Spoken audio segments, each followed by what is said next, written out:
Alabama beat Missouri yesterday, and it wasn't a close game, which is a really novel concept for Alabama football in the year of our Lord 2024. 34-0. This was a horrific game to watch. All due respect to Joe Tess and company there. This was a one chalice game.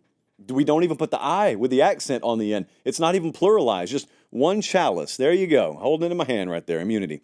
So there was a lot of bad in this game from Missouri, but it's all bad because I watched this game. Most of you probably turned it off in the second half. Bama folks loved it, but there was one other viewer who tuned into this game. She is a Grammy Award winner, I'm pretty sure. We found out last week she's played Austin City Limits before. And she's good. She's good on the piano. Ladies and gentlemen, Miss Sarah McLachlan with her special for the week. Missouri had 3 drives yesterday of 30 yards, 3. They had 72 passing yards, not in a quarter, not in a half, but for the whole game. 5 3-and-outs. They threw 3 picks. I mean, here's its own stat line. They had to start Drew Pine, or had to play him because Cook was out for most of the game. Luther Burden, Theo Weiss should be stud receivers. They were held to a combined 22 yards. They gave up 271 rushing yards to a team whose fan base's main complaint was they can't run the ball.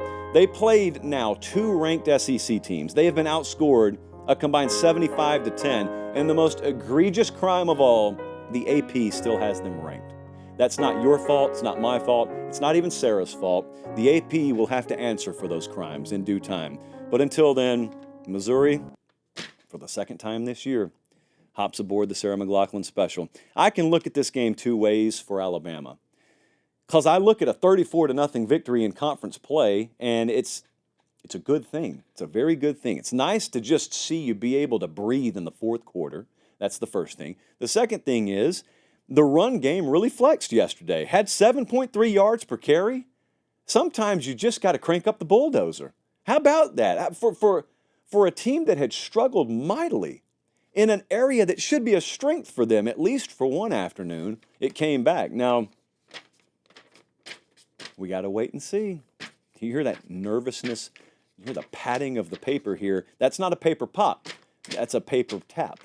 We've got to see if there's any continuity. We got to see if there were elements of yesterday that carry over. Because I'm not sold by any stretch based off this game. You played a bad team yesterday that was made, it was made bad by the quarterback situation. Now, that's not your fault. It's your job to go dominate, and you did.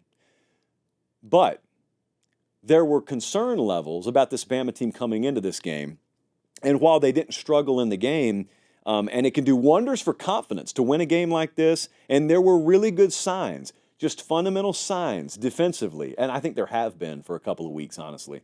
Tennessee game, could have gotten sideways on them, but on the whole, I think there's some upward mobility signs for the defense. Those things are good, but no questions got answered yesterday. So I say this in a tone that sounds critical. I'm not critical of them. They did everything they were supposed to do. I guess I'm more talking about myself. So if I am claiming that I should be drawing a lot from this game about the future, the last 4 weeks of Alabama, I'm not quite sure that anything about my opinion has changed. I viewed them as a really flawed team coming in yesterday who had an inconsistent quarterback that I still think's probably banged up, and they're not going to admit it, nor should they, because they don't owe that to me or anybody else. Their DBs in the passing game against a really good quarterback and a balanced attack, I still have questions about. Their handling of the road in particular, but just in general, being consistent enough and lowering the amount of penalties you get per game, none of these questions were answered yesterday. So I know I sound really negative and critical in a win. It's not that. It's just, we'll find out. See, Miami doesn't play anyone to close the season. Bama's going to LSU in 2 weeks. That's their next game. So we will find out. That's kind of a quasi-playoff elimination game of sorts. We will find out about them in a couple of weeks if they go down there and they run the ball consistently.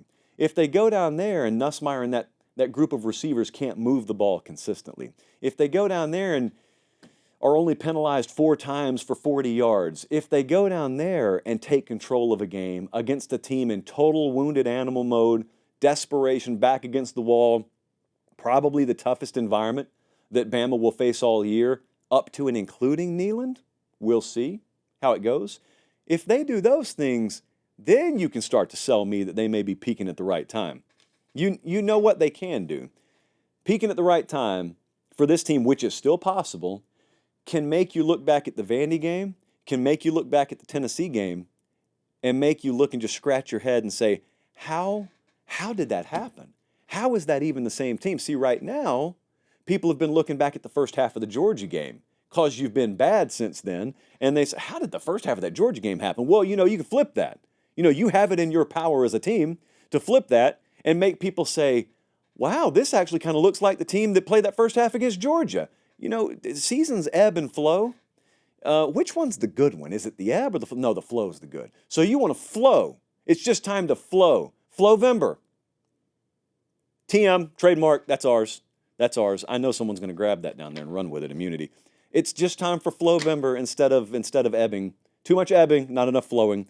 So good for Alabama. They got themselves some breathing room. We saw a backup quarterback in a game. Just novel concepts. I encourage them to practice it more often is all I'm saying.